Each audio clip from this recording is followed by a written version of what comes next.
just like to share this short verse in Proverbs 18 verse 10.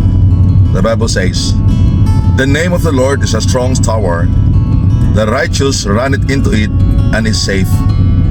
So basically, sa araw-araw nating pamumuhay, we are being filled with stresses, pressures, strains, and sometimes we tend to say, "I give up, I cannot." Now the moment na yun ang naging nasa isip natin, na hindi rin kaya, I cannot, I want to give up, and that's the start of your defeat. Now remember, life is hard. That's part of life. Wala pong buhay na palaging magaan.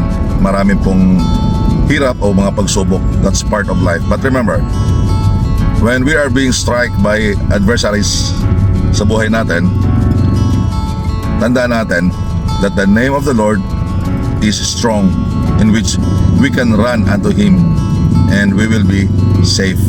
Siya mismo ang may sabi sa atin that we can cast all our cares upon Him, for He cares for us. So always remember that laban lang tayo sa buhay natin. Marami mga problema, marami mga pagsubok. Maybe sabihin mo, "I cannot," but God can, and He will. Enjoy life, work safe, and God bless.